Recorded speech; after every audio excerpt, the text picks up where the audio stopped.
Hello students, कैसे हैं आप? मुझे आशा है कि आप ज़रूर अच्छे होंगे। कल रविवार था इसलिए मैंने वीडियो नहीं बनाया था। आज मैं फिर वीडियो बना रहा हूं आपके लिए। आप कॉपी कलम किताब लेकर बैठ जाइए, फिर आपके सेवा में मैं हाजिर हूं। आज का टॉपिक जो है काफ़ी सुंदर टॉपिक है और पूछे भी जाते हैं, यहाँ से क्वेश्चन रहता ही है 5-7 नंबर का। इसलिए यहाँ आज आपका टॉपिक है अवतल दर्पण और उत्तल दर्पण में क्या अंतर है। व्हाट इज डिफरेंस बिटवीन अवतल दर्पण और उत्तल दर्पण। What is difference between concave mirror as well as convex mirror. सबसे पहले हम लोग जानेंगे कि अवतल दर्पण और उत्तल दर्पण में क्या डिफरेंस है ना। तो अवतल दर्पण और उत्तल दर्पण में जो डिफरेंस है उसको यहाँ पर बताया गया है कि अवतल दर्पण है ना, उत्तल दर्पण जो है, उत्तल दर्पण का चिकना भाग जो होता है वो उभरा हुआ होता है। ये देख लीजिए, ये जो है आपका उत्तल दर्पण है, ठीक है। इसका ये चिकना वाला भाग है, ये वाला भाग ये उभरा हुआ है ना। चिकना वाला भाग जो है वह थोड़ा उभरा हुआ है, यानी उठा हुआ है ऐसे, ठीक है। और जबकि अवतल दर्पण में चिकना भाग धंसा हुआ होता है। ये अवतल दर्पण है, इसका चिकना भाग धंसा हुआ होता है।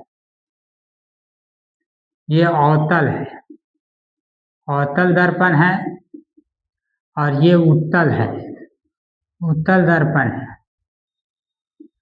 तो दोनों में आप देख लिए, उत्तल दर्पण की फोकस दूरी काल्पनिक होती है। उत्तल दर्पण की फोकस दूरी जो होता है वह काल्पनिक होता है। इधर से किरण आएगी, यानी डॉट डॉट से गुजारा जाएगा, और यहाँ पर मान लीजिए ये फोकस दूरी है तो ऐसे गुजरेगा। तो यहाँ फोकस दूरी जो होती है वो काल्पनिक होती है। क्या होती है? काल्पनिक।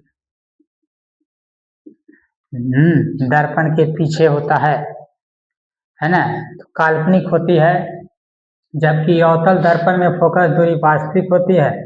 अवतल दर्पण में जो फोकस दूरी होती है वह वास्तविक होती है। ऐसे आता है किरण, ऐसे टकरा कर, ये वास्तविक होती है। ये जो होता है वास्तविक, वास्तविक बनाता है।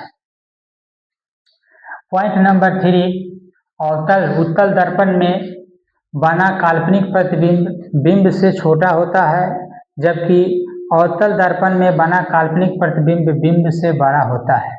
उत्तल दर्पण में काल्पनिक प्रतिबिंब बिंब से छोटा होता है।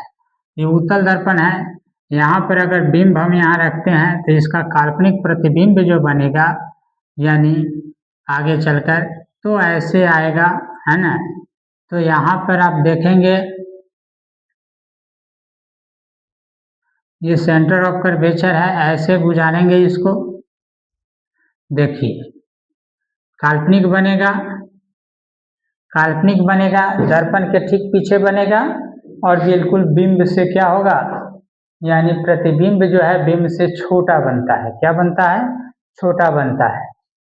जबकि अवतल दर्पण में बना काल्पनिक प्रतिबिंब बिंब से बड़ा होता है। अवतल दर्पण में अगर काल्पनिक प्रतिबिंब बनाया जाए तो वो क्या होता है, बिल्कुल बड़ा होता है। अगर दर्पण के पीछे बनाया जाए तो ये बिल्कुल बड़ा होता है। काल्पनिक प्रतिबिंब बिल्कुल बड़ा होता है।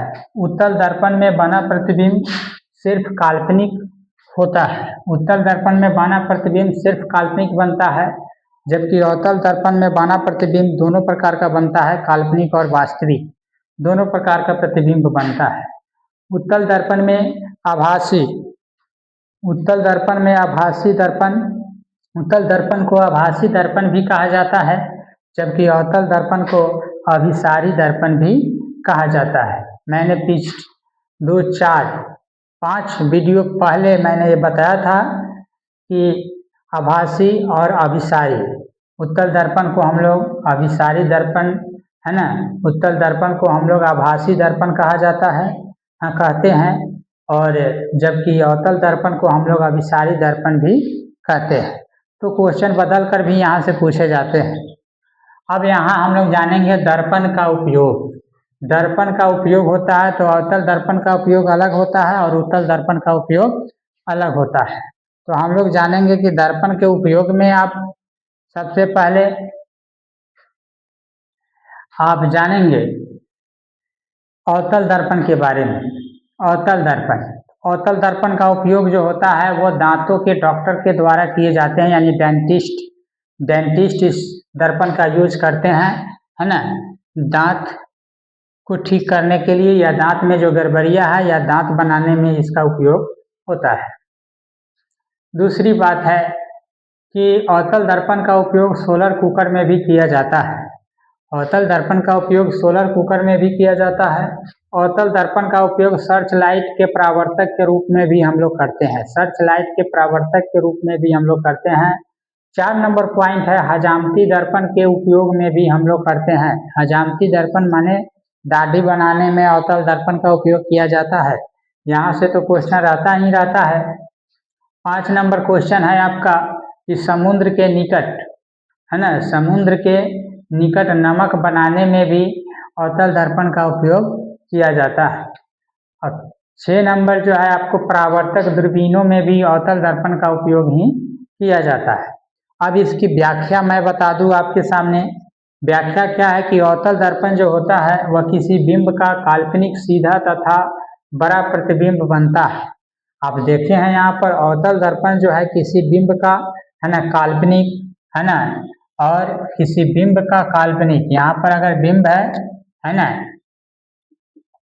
तो इसका काल्पनिक बना, है ना, तो इसका काल्पनिक बनता है, सीधा बनता है। क्या बनता है? सीधा बनता है प्रतिबिंब और बहुत बड़ा बनता है। क्या होता है? बड़ा बनता है। अतः अवतल दर्पण में दाढ़ी साफ तथा बड़ी बड़ी दिखाई देता है। अवतल दर्पण का उपयोग हम लोग जब दाढ़ी बनाने के लिए करते हैं तो वहाँ पर बाल जो है, दाढ़ी जो है बड़ा बड़ा दिखाई देता है, ताकि दाढ़ी हजामती करने में इजी वे में आसानी से हजामती किया जा सके, यानी कोई दाढ़ी छूटे नहीं।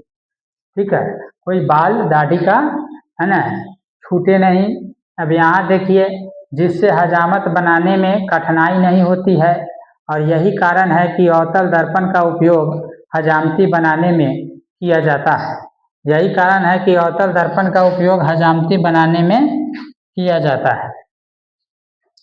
तो आप अच्छी तरह से समझ गए होंगे, और ये था आपका उपयोग। यहाँ से 100% गारंटी है कि यहाँ से 4-5 नंबर जो होता है वो मैट्रिक के एग्ज़ाम में आता ही है। 4 से 5 नंबर, 4 से 5 नंबर जो होता है वो आता ही है। VVI है ये टॉपिक, है ना। जब इतना कुछ हमने आपके लिए किया है तो आपसे भी मेरा गुजारिश है कि इस चैनल पर बने रहिए, और इस चैनल को लाइक कीजिए, सब्सक्राइब कीजिए, और इस चैनल पर बने रहिए। अपने दोस्तों में भी शेयर कीजिए, ताकि इस ज़्यादा से ज़्यादा चैनल का ग्रोथ हो, है ना, ताकि हमें भी मन लगे और आपके साथ हमेशा हम जुड़े रहे, है ना।